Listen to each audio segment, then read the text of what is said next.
வணக்கம். இன்றைக்கி நம்ம பார்க்க போகிற சமையல் ஒரு சூப்பரான அரைச்சி விட்டு வத்த குழம்பு எப்படி செய்யலாங்கிறத பார்க்கலாம். சூப்பராக இருக்கும் டேஸ்ட்டு. சாதம். இப்போ ஒரு பேன் எடுத்துக்கலாம். பேன் சூடானதும் அதில் ஒரு 4 டீஸ்பூன் அளவுக்கு வர கொத்தமல்லி சேர்த்துக்கலாம். இப்போ அதே ஸ்பூனில் 2 டீஸ்பூன் அளவுக்கு கடலைப்பருப்பு சேர்த்துக்கலாம்.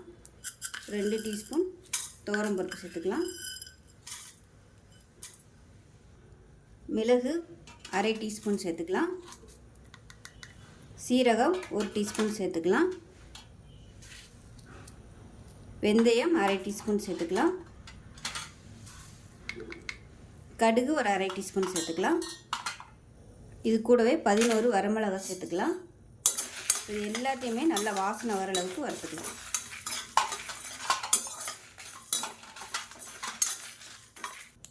இது நல்லா வறுபட்டு ஃப்ளேவர் வருது.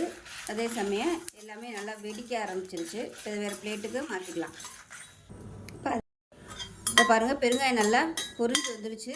இதை எடுத்துடலாம். எடுத்துகிட்டு நம்ம வறுத்து வச்சுருக்க இந்த மசாலாவோடு சேர்த்துக்கலாம். சேர்த்துட்டு நல்லா ஆறுனதுக்கப்புறமா நல்லா நைஸாக அரைச்சிட்டு பார்க்கலாம். இப்போ ஒரு பேன் எடுத்துக்கலாம். நல்லெண்ணெய் வந்து தாராளமாக சேர்த்துக்கலாம். வத்த குழம்பு நல்லெண்ணெயில் செஞ்சிங்கன்னா சூப்பராக இருக்கும்.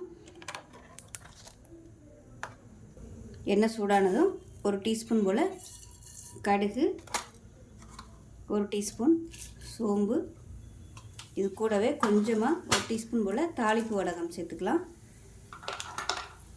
இது கூடவே ஒரு 2 டீஸ்பூன் போல் கடலைப்பருப்பு சேர்த்துக்கலாம். இது கூடவே நல்லா ஒரு 20லேருந்து 25 சின்ன வெங்காயம் முழுசாக அப்படியே சேர்த்துக்கலாம்.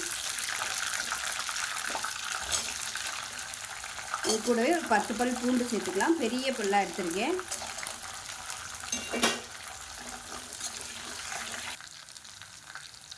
இப்போ பாருங்கள், வெங்காயம் நல்லா அப்படியே ப்ரௌன் கலரில் வதங்கிடுச்சு பாருங்கள். இப்போ இதில் வந்து நல்லா ஒரு 1.5 கைப்பிடி அளவுக்கு சுண்ட வத்தல் சேர்த்துக்கலாம்.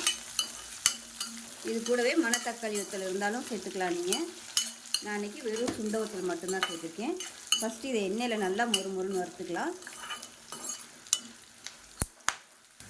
இப்போ பாருங்கள், நல்லா மொறுமொறுன்னு வறுத்தாச்சு. இந்த ஸ்டேஜில் நம்ம வறுத்து வச்சுருக்கிற இந்த பொடி அதை வந்து நல்லா ஒரு 2 டேபிள் ஸ்பூன் அளவுக்கு சேர்த்துக்கலாம்.